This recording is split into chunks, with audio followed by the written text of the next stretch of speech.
하승은 그린캠 프로팀의 발표를 맡은 컴퓨터공학과 1구학번 김상원입니다. 저희는 교통예측 기반 경로안내 시스템을 캡스톤 주제로 4개월 동안 프로젝트를 진행하였습니다. 다음은 저희의 목차입니다. 먼저 프로젝트 설계, 전처리, 인공지능, 경로안내 시스템, 웹서비스, 그리고 마지막으로 시연 영상으로 마무리하겠습니다. 우선 프로젝트 설계입니다. 저희의 프로젝트는 다음과 같이 3가지의 개요로 구성되어 있습니다. 우선 도로교통 이력 자료를 활용하여 미래 교통 상황을 예측하고 이를 기반으로 추천 경로를 제공합니다. 그리고 다양한 방식의 모델링을 통해 도로 네트워크의 구간별 미래 교통 상황을 예측 및 활용을 합니다. 마지막으로 설계 목적에 따라 통행시간, 최단 경로 및 예상 통행시간, ETA, 변화 최소 경로 등 사용자 목적에 부합하는 추천 경로를 제공합니다. 저희는 이러한 프로젝트를 진행하기 위해 다음과 같은 4가지의 과제를 진행하였습니다. 데이터 전처리, 인공지능, 경로 탐색, 웹서비스입니다. 우선 저희의 전처리 과정을 설명하기에 앞서 저희가 사용한 VDS 데이터셋에 대해서 간략하게 설명하겠습니다. VDS 데이터셋은 차량 감지 장치 VDS를 활용하여 한국도로교통공사에서 제공한 데이터셋으로 콘존마다 차로 유형에 따른 교통 양과 평균 속도를 데이터화시킨 것입니다. 이때 콘존이란 IC, JC, TG 3개의 도로교통을 통과하는 차량 수가 일정한 고속도로 구간을 일컫는 단어입니다. 여기 보시면은 각각의 동그라미는 노드이고 이 동그라미와 동그라미 사이를 잇는 선분이 콘존을 의미합니다. 그리고 저희의 VDS 데이터셋은 다음과 같이 4가지의 컬럼으로 구성되어 있습니다. 저희는 데이터를 분석하는 과정에서 특정 노드에 대해 데이터가 아예 존재하지 않는 경우를 발견하였습니다. 이처럼 데이터셋의 특정 노드에 대해 데이터가 아예 없는 경우 저희는 이를 결측치를 만약에 채우지 못하고 삭제한다면 이처럼 실제 존재하는 고속도로가 있지만 데이터셋이 존재하지 않기 때문에 잘못된 경로를 추론할 수밖에 없습니다. 따라서 저희는 실생활에서 사용할 수 있는 최단 경로를 진짜로 뽑기 위해서 해당 결측치를 삭제하는 것이 아니라 예측을 통해 채워넣기로 결정하였습니다. 다시 정리하자면 결측치를 삭제하는 경우 특정 노드가 전체 결측된 경우 해당 콘존을 경로 탐색에 활용할 수 없습니다. 그래서 저희는 결측치를 예측하고자 하였고 특정 노드가 전체 결측되었다 하더라도 예측을 통해 해당 콘존을 경로 탐색에 활용할 수 있습니다. 결측치를 예측하는 경우는 다음과 같이 2가지 경우가 있습니다. 첫 번째는 특정 노드의 데이터가 전체 결측된 경우가 있고 두 번째는 특정 노드의 데이터가 일부 결측된 경우가 있습니다. 저희는 결측치를 예측하고자 라이트 GBM 모델을 사용하였습니다. 이를 활용하여 5분 간격 콘존 노드의 결측치인 교통량과 평균 속도를 예측하였습니다. 우선 케이스 A입니다. 특정 노드의 데이터가 전체 결측된 경우입니다.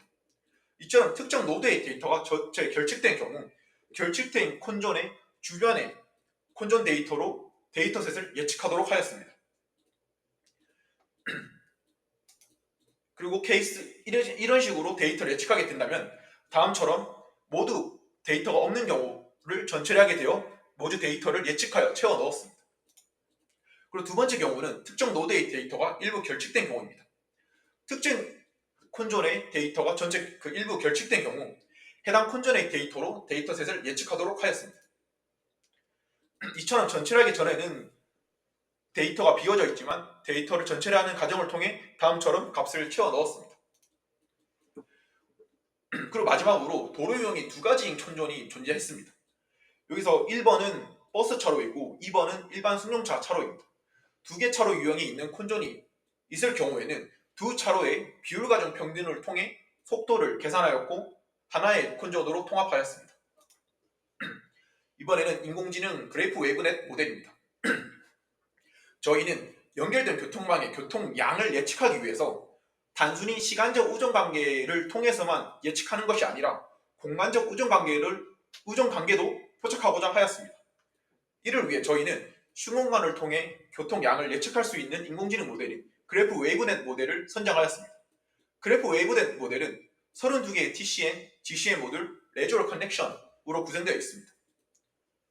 이를 통해 시간적 우정관계와 공간적 우정관계를 포착할 수 있고 다른 인공지능 모델에 비해 빠른 추론 속도와 높은 성능을 가지고 있습니다.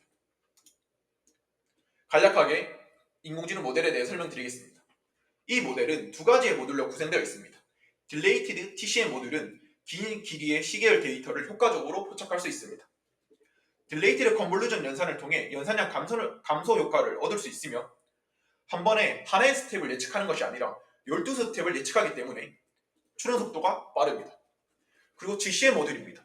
GCM 모듈은 그래프 기반의 컨볼루전 연산을 통해 공간 의존성을 포착합니다. 네트워크 전반에 걸친 교통량의 확산을 효과적으로 모델링할 수 있습니다. 저희는 이러한 그래프 웨이브넷 모델을 VDS 데이터셋 약 1.8만 개의 데이터를 활용해 인공지능 모델을 학습시켰고 학습은 다음처럼 진행되었습니다. 그리고 다음은 추론 성능입니다. 추론 성능도 다음처럼 잘 되었다는 것을 확인할 수 있습니다. 그리고 가장 이 모델의 특징은 평균 학습 시간과 평균 추론 시간이 짧다는 것입니다. 평균 학습 시간은 한 F당 30초밖에 걸리지 않고 추론 시간도 한 번당 1.4초밖에 걸리지 않습니다. 저희는 이러한 그래프 웨이브넷 모델을 저희 프로젝트에 활용하기 위해서 윈도우 슬라이딩 기법을 도입하였습니다. 일반적인 딥러닝 모델은 구간별로 미래 60분까지의 교통량만 예측할 수 있습니다. 따라서 최단 시간 경로를 계산하는 중에 60분을 넘어가는 경우에는 동적으로 인공지능 모델을 호출하여 추가적으로 미래 시간을 예측해야만 했습니다. 예를 들어 이 그림을 보게 되시면은 처음에는 실존하는 1시간의 VDS 데이터를 통해 미래 1시간을 예측하지만 최단 경로 시간이 1시간이 넘어갔을 경우에는 이전에 예측한 1시간의 데이터셋을 통해 미래 1시간을 추가적으로 예측하도록 하였습니다. 이러한 과정을 통해 1시간만 예측할 수 있는 인공지능 모델을 활용하여 5시간, 6시간 저희가 원하는 만큼 예측을 해서 그 시간만큼 사용할 수 있었습니다.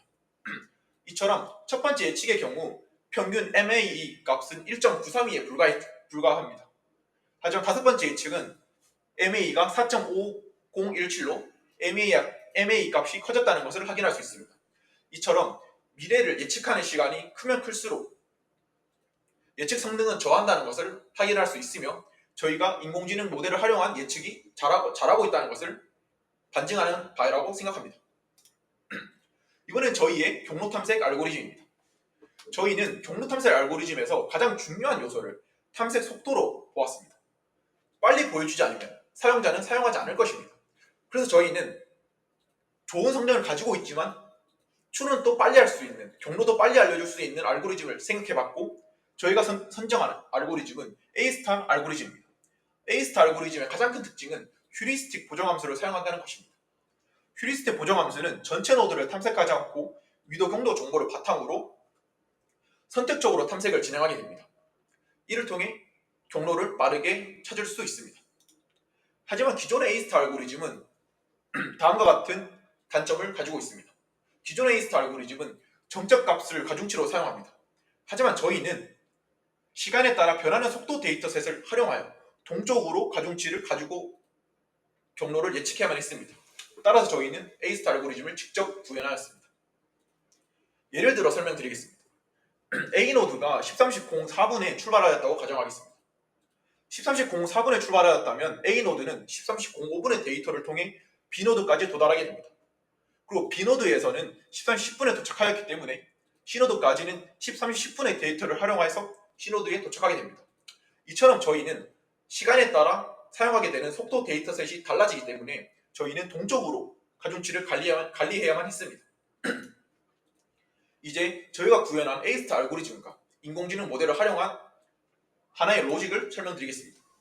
예를 들어 13시 04분에 A노드에서 출발하였다고 가정하였을 때 B노드에서는 13시 34분에 도착하고 C노드에서는 13시 07분에 도착하게 됩니다.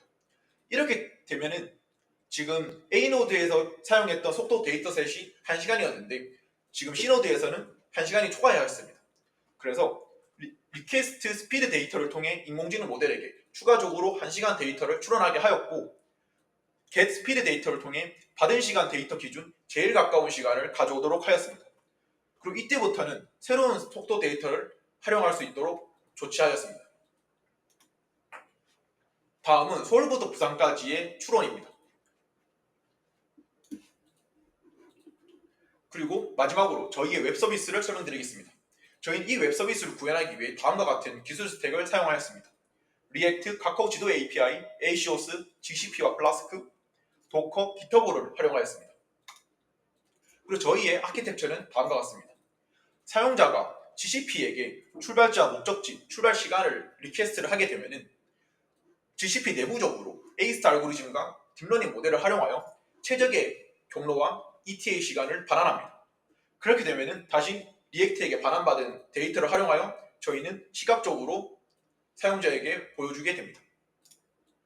이때 저희는 기존에 사용하고 있는 카카오 API와 저희가 만든 API를 비교하기 위해 카카오 API 기능도 도입하였습니다. 이때 카카오 API와 저희 API의 차이점은 카카오 API는 과거 측정 속도의 평균을 활용한다는 것이고 저희는 미래 예측 시간을 활용한다는 것입니다.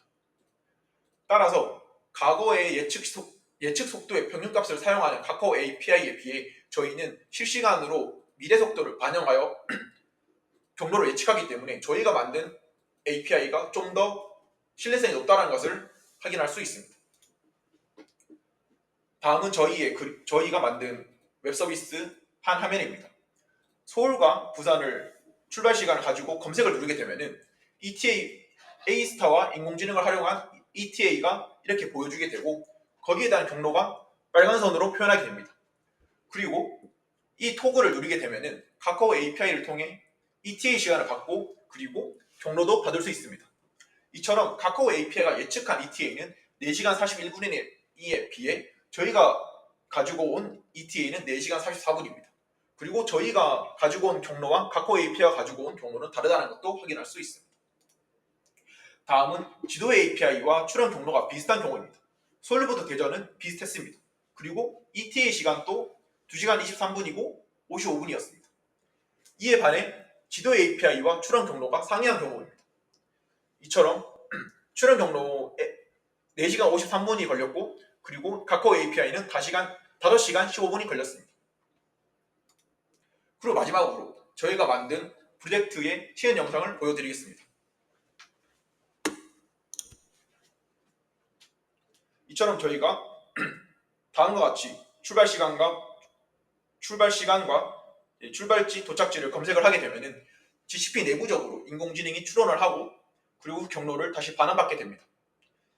이때 부산까지 걸리는 시간이 약 4시간을 넘어가기 때문에 인공지능 모델은 다음처럼 5번의 추론을 진행하게 됩니다.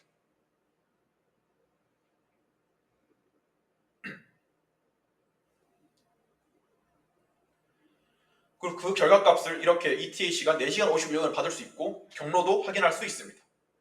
그리고 사용자가 원할 경우 해당 토글을 클릭하여 해당 위치로 이동할 수도 있습니다.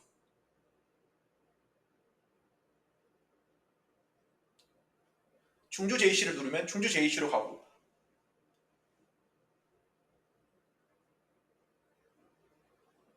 그리고 마지막으로 카카오 API를 확인하기 위해 해당 토글을 누르게 되면 4시간 26분이라는 것을 반환받을 수 있고 해당 경로도 확인할 수 있습니다.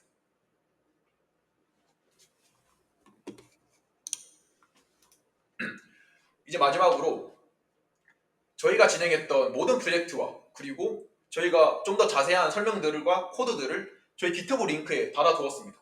그래서 만약에 저희 코드와 설명들이 추가적으로 필요할 경우 해당 링크를 통해 QR코드를 통해 확인할 수 있습니다. 이상으로 저희 발표를 마치겠습니다. 감사합니다.